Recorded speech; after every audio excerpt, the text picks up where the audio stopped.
Hey everybody, it is Chuck Barone on Friday, August the 2nd, 2024. Man, and what a difference a day makes, guys. Holy crap. We knew we were getting this jobs report today. The jobs report was a real bummer. It was not a good report. The other last 2 months jobs reports brought down, revised down, which they do, it seems like every month. The market not taking that well, and we all saw the bloodbath in the stock market today. The amazing thing was the rally in the bond market. Wow, man, the bond market just went absolutely bananas today. A crazy freaking day. I got to tell you, it's I use the word crazy a lot on this show, right? Crazy times, crazy world, crazy freaking people. But today we actually get to see it. Today is legitimately a crazy day. Now, lots of different questions being asked. The whole idea of this soft landing thing being questioned right now. Did Powell wait too long? The whole market readjusting their bets on when rates will come and how quickly will rates come. It's just crazy times, guys. But anyway, just a half a second to wish everybody, welcome everybody to the show, and to thank everybody for their support for the show, being here on the chat. We got all of our friends on the chat again today. Got some new people today. Nice to see Donna back. Where you been, Donna? And we got the crew rolling. We got so much interesting stuff to talk about today. What a way to finish the week. I guess it's great. Let's get all the really negative stuff out on Friday, and maybe Monday we can start to rebuild this puppy. But listen to these numbers, guys. First time in a while, you heard me joke a lot that these markets, for a long time, it was bad news is good news, because the market was wanting the Fed to turn around and start cutting rates. Now that these rate cuts are like we're seeing them coming here, bad news is back to being bad news again. So this jobs report today was bad news. The job market obviously going to hell. So the stock market just tanked out. The Dow falls 610 points, 39,737 on the Dow. The Nasdaq down 417 points, 16,776. The S&P down 100 points, 5,346 on the S&P. It was a bloodbath all the way across. Intel kind of led the parade too, along with this. Intel, we've had a string of earnings disappointments, right? And Intel was the big one, because they're basically going to have to rearrange the whole business again. We'll have a little bit more on Intel later in the show. But their earnings were crap. And, this is one of the leading chip maker companies in the world. Things are not going well at Intel. So that sparked big fear that we got this recession coming. Stocks down. But look at the bond market, the exact opposite. People buying bonds today like crazy, bond yields falling. Incredible numbers, guys. The 10-year falls 18 basis points, now at 3.79%. The 2-year, get this, guys, the 2-year falls 28 basis points, more than a quarter point. The 2-year sitting at 3.88%.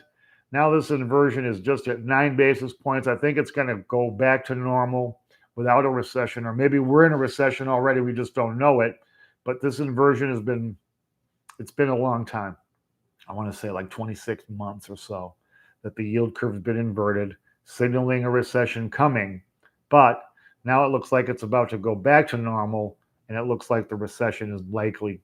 It's not here, and it may not be a very deep recession, but it looks like things are really, really slowing down. The dollar today, on speculation of more rate cuts faster, down 1.11, 111 basis points, 103.22 on the index. That's quite a come down for the dollar. Mostly speculation. We'll see where that leads. Precious metals today, kind of a mixed bag for precious metals, with gold falling $5, $2,442.10 for an ounce of gold. Silver actually up 6 cents, $28.63 for an ounce of silver. Honestly, this was disappointing to me, but I guess on such a terrible day, it's really hard to to have a rally. But with the dollar really tanking like that, I really thought gold and silver would rally strongly. Maybe that's for Monday. Oil today down $2.19 per barrel, sitting at $74.12. This is a demand situation now. There are fears of lack of demand. They know that oil is not moving the way it was. So here we go. Oil coming right down, right where we want it to be, between 70 and 75. Not a surprise. I've been telling you guys this for a long time. Bitcoin. Bitcoin takes another hit today, down $1,691, 62,412 for Bitcoin. It looks like this is where Bitcoin bottoms out, guys, or it continues down. This is right around where we got the bounce last time. We'll see if Bitcoin can rally up, or it's going to continue down to test more support. All right, so let's talk about stuff today. A lot of data coming in today. We got this jobs report, and that jobs report brought on that stock market slaughter, bonds flying. Jobs came in at 114,000, 114. They were expecting 178,000, so that's quite a miss to the downside. Usually they underestimate and jobs come in higher till they revise down. Be interesting to see if this one gets revised up or down as well. The unemployment rate jumps to 4.3%. So now the unemployment rate rising. That triggered another recession indicator, the SOM indicator, which has nailed every recession since 1970. Has to do with interest rates over a 12-month period. Interest rates rising, as we've seen. So now we're looking at a possible unemployment numbers rising. We're looking at another indication that recession is here. Traders are going crazy already now. This report, one of the worst jobs reports we've gotten since the pandemic. Traders now pricing in a 0.5 point cut in this sometime before the end of the year. Actually, Citibank and JP Morgan both came out today. They see 2 half-point cuts before the end of the year. So now when you hear that kind of thinking, it's pretty clear that the best analysts on Wall Street, best bank analysts, JP Morgan, Citibank, all these banks kind of getting in line. When you're talking about 2 half-point rate cuts, you're certainly talking about a recession. So we'll see where that goes. Fascinating times coming, guys. Because Powell now got a lot of pressure, man. He's got to be thinking, man, maybe we should have cut this month. We could have cut already and got this whole thing started. Maybe they waited a little too long, which is the big fear. You got to time that right. You're going to get the soft landing. Everybody's been, we're going to have this soft landing, guys. Or you're going to get a recession. Still, the jury is still out on that one, but it's going to be an interesting ride for the rest of this year, especially through this election. I was reading today, Powell already getting letters from more liberal senators saying he's giving into bullying by not cutting rates already when the data surely indicates a rate cut would be timely. Of course, we already have Trump talking out loud about if he cuts rates during an election, it would only be to help the Democrats. Big pressure on Powell, lots of decisions to be made now, because now it's going to be up to Powell and the Federal Reserve. Are we going to have a big recession or not? And their manipulation of rates has led us to where we are. Now we'll see if they can finish the job without the big cratering. And the worst part about it is we still haven't hit our target as far as inflation goes. So if we have a little bit of a recession and inflation is still elevated, guess what that's called, guys? Stagflation, the worst of all possible freaking worlds. The worst of all possible worlds. So Powell, now this is where the guy's going to earn his millions, guys. And we're going to see if he's got the moxie, the brains, the balls to pull it off. It's going to be fascinating. Some interesting stuff today. Little quickies. Let's go through this stuff. Coca-Cola.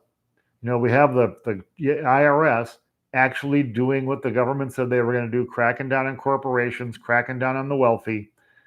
Coca-Cola today in federal tax court, they rule Coca-Cola owes $6 billion freaking dollars in taxes they avoided paying by shifting a lot of their profits to overseas stuff. And you know how they manipulate their books?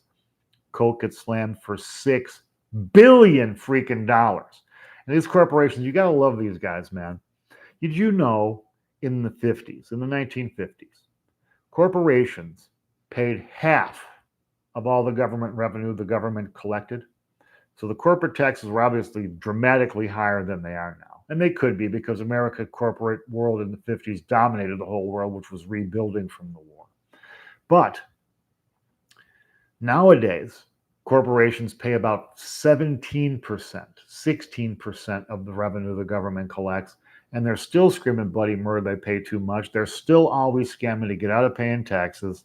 $6 billion in back taxes Coca-Cola got to pay. Chevron today ditches California, moving their headquarters to Texas. This is a trend that's been going on and on. California bleeding big businesses out there. Chevron was founded in California 145 years ago. They've been in California all this time, almost 150 years. They finally had it with all the craziness in California. Actually, I hope everybody leaves California. Everybody get out of California. Let's have the whole California thing collapse, because I'd like to have a little condo down there near the beach that wouldn't cost me $26 million. So let's hope California tanks for the benefit of Chuck. But anyway, Chevron out of California. 23% of low-income Americans, low income meaning 35,000 or less, okay? 23% of low Americans have no bank account at all.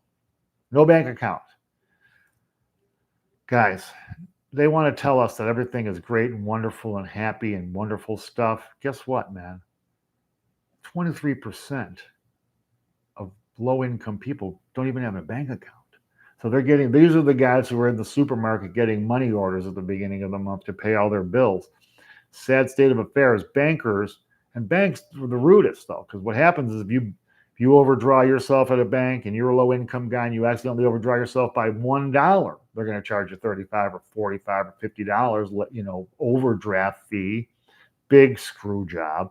So low-income people doing without a bank rather than paying all their outrageous fees. JP Morgan and Citibank come out today. As I mentioned, so they see 2 half-point cuts coming this year.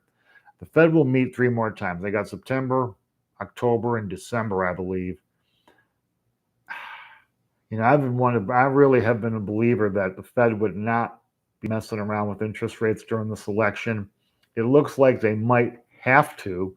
We're getting into a 2008 scenario where there's a big recession on board coming up here, and the Fed's going to have to make a move during an election season.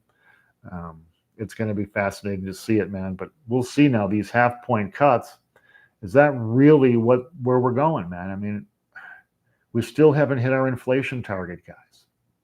So now they want to start chopping rates down by half a point. They're talking about bringing it from 5.35 to 4.35 by the end of the year. That is considerably more than the Fed's book shows. They're already shitting their pants recession here, right? So we'll see that too, man. We got so much interesting stuff to look forward to. The world completely off its friggin' rocker. Nothing new there. Did you guys see Intel today? Guys, let me ask you a question. Do you believe Intel's going under? They were down the stock was down 28% today. Their bonds are cratering. Now that's what happens when a company yanks its dividend. They were paying out $2.2 billion a year in dividends. Now they've had to cancel that program as they retrenched their business. Obviously, Intel lagging in the AI category, and that's what chips are all about now, this whole AI movement.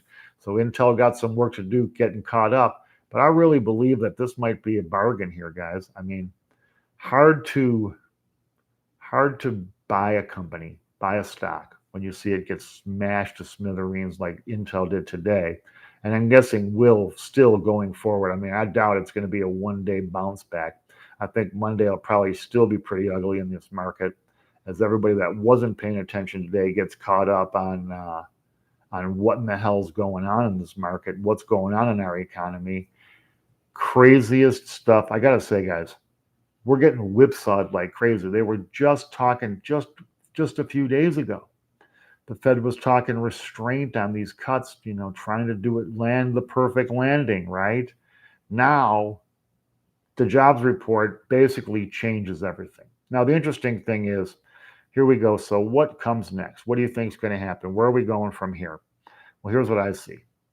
Next week, we'll get a whole parade of Fed yo-yos, Goolsby, and all the rest out trying to set the market at ease, trying to go, look, guys, it's not at the end of the world. This is one, you'll hear their usual stuff. It's just one piece of data. Let's wait and see what the next blah, blah, blah. They're going to try and calm these markets down. They're going to reassure the markets that if cuts are necessary, they're coming. The markets will clamor for faster cuts. You're going to hear this. It's going to be endless parade of how fast can we get rates down. There'll be lots of talk about a half-point cut, even a three-quarter-point cut. The big X factor here, though, is the politics of all this stuff, guys. Don't underestimate the politics in all of this stuff. I think the Fed, if they're going to cut, probably should stick to their guns and go with a quarter-point cut in September. I still think that'll cause a big fluff in the political world. But it's just crazy. We're going from soft landing to outright panic. And when you see these markets falling these numbers over the past couple of days, this is not good, man. If the economy and these now companies, their earnings have been decent. Is the end of the earning now? Lately, the last few days, the tech companies have been reporting, and their earnings have been less than good. Okay, but it's crazy, man. I mean, next week now turns, even though it's the first week of the month, and the data now, you know how they always kind of, everything comes toward the end of the month. It is going to be a fascinating month in August, which is usually one of the more quiet months on Wall Street. This is the end of the summer vacation time for these knuckleheads. Usually they are going to take advantage of that, and I believe they still will. So Wall Street might try to slow down, but there's a tidal wave of data coming in the face of this election. That really, like I said, guys, I can't emphasize it enough. The election is the big X factor. Anything can happen. You got all of this extra stuff going on outside of the finance realm. You got the commercial real estate, which hasn't gone away, guys. That's still there. You got residential real estate waiting for rates to come down, kind of in a holding pattern. Prices still high. Now you got the stock market tanking down. You got all kinds of deficit issues. We're borrowing Brazilians and Brazilians of dollars in this bond market every single freaking day. The Treasury's in the bond market. All of this all happening all at one time. It's just like seeing the biggest tornado you've ever seen coming right at you and standing here going, oh shit, what now what? It is going to be the most incredible finish to this year.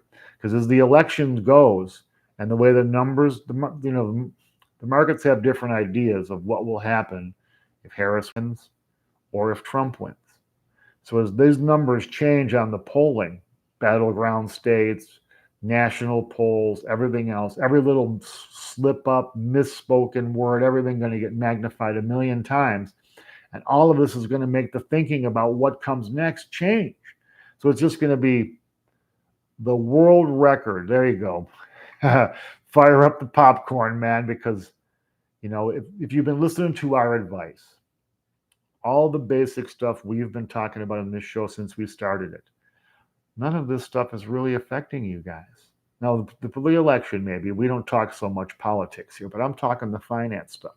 You're still living in profit. Your investments are secure because they're conservative. You're actually building your nest egg. Your debt load is not bigger, it's smaller or zero. A lot of people on the chat, a lot of people hit me up in comments, talk about how they are actually paying down debt. Most people just have a mortgage now, or maybe a mortgage and a car payment, get rid of that credit card debt. These are the things you need to do. Tough times aren't so tough when you don't have that giant nut that you're one paycheck away from being in one missed paycheck away from being in real big trouble. Anyway, guys, that's it for the day. A lot of crazy. More crazy coming next week. Everybody get out there, have a cold one, cocktail, relax this weekend, get away from this stock market and all the political mania. We got plenty of that coming up between now and the rest of the year. Relax a little bit. Spend some time with people you care about, your friends, your family, people you like, your dog. And we'll be back again on Monday to bring everybody the news you need. Thank you, everybody on the chat today. You guys rock. Back Monday to bring you the news you need. Don't forget to hit the thumbs up, guys. Until Monday, everybody, have a great weekend. Thanks.